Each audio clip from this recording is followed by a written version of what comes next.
Next up, we have linebacker Brian Asamoah out of Oklahoma, who, for me at least, was one of the most entertaining players to put on the film and watch. And I mean, you can see here 79.44. He was my linebacker number 4, and he was actually in my top 32 players in the draft overall. So frankly, I'm filming this on Friday in preparation for day 2. If he would have went late round 1, I wouldn't have had a problem with it. So for me, he's one of the highest guys remaining on my board. I've seen people nationally say he's a 4 or a 5, however. So if you can get him into day 3, oh man, I would be very excited if I was the team that got Brian Asamoah, because to me there's one weakness. There really is one primary weakness, and that is the size. He is 6 feet tall, 226 pounds. He is not great at shedding blocks. He's not a strong guy, and he doesn't really pretend to be either. I gave him a 4 out of 15 in block shedding, just for reference. That was the lowest grade I gave anybody, any linebacker in this year's draft class. Just for reference. That's not good. I graded 15 guys. There's a decent pool there as well. However, on the flip side of things, we were talking about a very freakish athlete, a very fluid athlete, a very just a freakish specimen here in Asamoah. I gave him a 14.5 on range and pursuit. He personified sideline to sideline range for me amongst all the prospects in this year's class. Just, if you're on the right hash and he's lined up as the will linebacker on the right hash, towards the sidelines, he's able to fly all the way over to the left sidelines and make a play, right? Like he's just not bound by the same rules that many other guys are. In terms of coverage skills, I thought he was rather fluid. I mean, it shouldn't come necessarily as a surprise, considering, we look at his combine results, for example, and he tested through the roof there, a 4.56 40, 10 foot 4 inch broad jump, a 36.5-inch vertical, right? Like, we know he's a good athlete, but I think we certainly saw it in coverage as well. Although I will say occasionally at the catch point, I didn't think he was quite as good as he was up until the catch point, if that makes sense. Maybe the ball skills weren't quite there.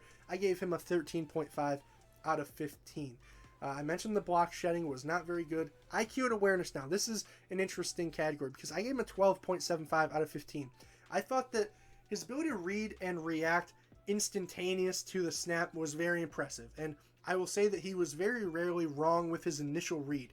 But even when he was wrong, what I thought was most impressive was the time by which it took him to recover and realize, with his secondary reads, what he got wrong initially and do something about it. I thought that was incredible, and ultimately one of the best IQ and awareness grades I gave anybody in the class. As there would be plays where, sure, it'd be play action, and you would watch 7 out of 7 guys in the Oklahoma front 7.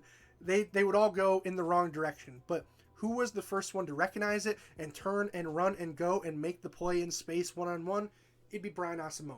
So in that regard, I had to give him some credit, and I think a big reason he was able to recover and make the plays off the back of maybe that wrong initial read was the quickness and change of direction, which I gave him a 9.5 out of 10 on.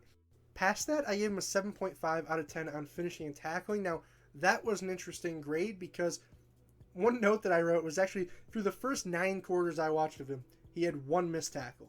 So it's not like he was missing tackles necessarily, but I'm a little bit worried about his size in terms of bringing down next level running backs, right? I'm a little bit concerned there in terms of just being able to one-on-one in space pull guys down. So I maybe gave him a little bit lower grade than some of his play looked like it deserved, but I think that at 6 feet tall, 226, I do have some concerns because even with good form and, even if you're coming with some good velocity into contact, Derrick Henry is going to require more than just Brian Asamoah to bring down, I think, on frequent occasions. So I gave him a 7.5 there. I gave him an 8.75 in terms of his motor, just relentless, flying around the field, very impressive. And then in terms of just my catch-all grades at the end, derived from the combine and his raw measurables, I gave him a 1.75 on size, and I gave him a 4.5 on athleticism. So as you can see, the weak areas are, sure, they're incredibly weak, right? They're incredibly weak. I gave him my lowest grade in block shedding, my second lowest grade in size of the 15 linebackers I watched this year. So, I can't say that I'm being too easy on him by any means, but I think with that being said, as long as as long as those strengths in other areas are actually as strong as I perceive them to be, I really do think that he is going to be an impact player at the next level, in my opinion. Just you have to find and carve out a role for a will linebacker, somebody with this freak athleticism, with this what I perceive as high IQ, the high motor, all that stuff. Get a role for this guy and let him roam, because when he did on Oklahoma's defense, it worked out well by and large. I thought he was, at least from my perspective, the most impactful player in their front seven. I know some people like Perion Winfrey and other guys.